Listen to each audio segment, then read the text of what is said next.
A parable is a simple story used to illustrate and teach a spiritual truth or principle. The first parable we'll talk about is the foolish rich man. It's found in Luke chapter 12, verse 13 through 21. In this parable, we learn of a man who has more crop um, that he can use or even store. He then decides to tear down his old storage building and build a bigger one to keep all of his grain and riches.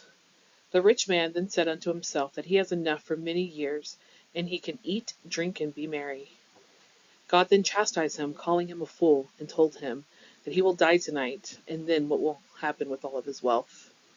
And from this parable, we basically learn that if we have too much, um, we have to know when enough is enough and be able to give excess to those that might be in need. Um, Next one is the Great Supper.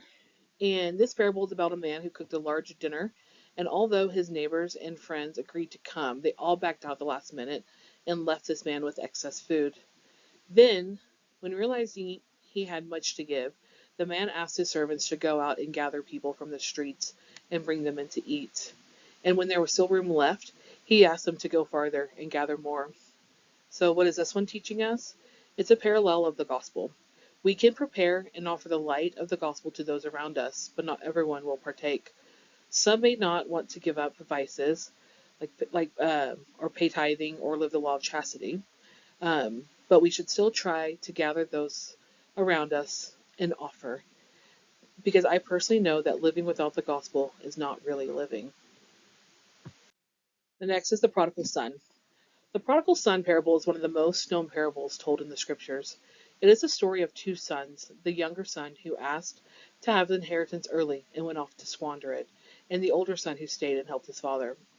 Once the younger brother had no food or money, he decided to go back to his father's house and tried to be hired as a servant.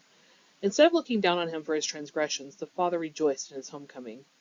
The older brother was angry at the attention his father gave his younger brother because he stayed and helped his father and had never sinned, and he was never given a party with his friends like his younger brother.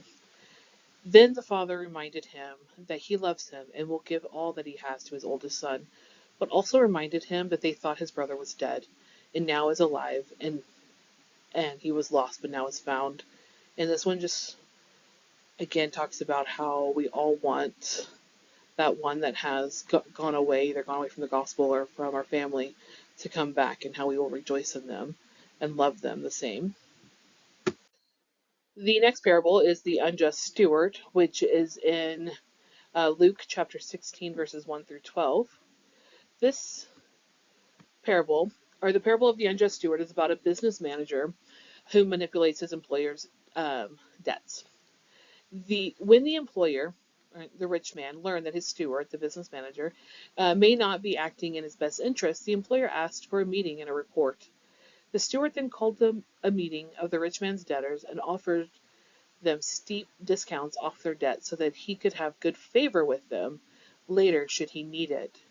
At this point, the rich man was happy, the debtors were happy, and the steward was happy. Why was everyone happy? Because the rich man got paid, the debtors thought that they got a deal, and the steward basically has allies in the future. Many would say that if everyone is happy, why is it wrong? But the actions of the steward were wrong because he was using his position for ill-gotten gains, meaning he didn't actually earn those monies legally, or it could have been a sin. He offered something that was not his to offer, and it was only for his benefit, not of that of his employer. And the last parable is the rich man and Lazarus, found in Luke chapter 16, verse 19 through 31. The parable is of a rich man who dressed in fine clothing every day, and Lazarus, who was a beggar at his gate. He even just wanted to have the crumbs that were off of the rich man's table, but he refused and would often send his dogs out to Lazarus. Um, the rich man and Lazarus died on the same day, and Lazarus was brought up to Abraham's side, and the rich man was cast down into hell. The rich man begged for water, even from Lazarus' finger, but Abraham said no and reminded him of his selfish ways. And this is just a parable, again, teaching us about how we need to be aware of how we treat others, and then we treat them with respect and love.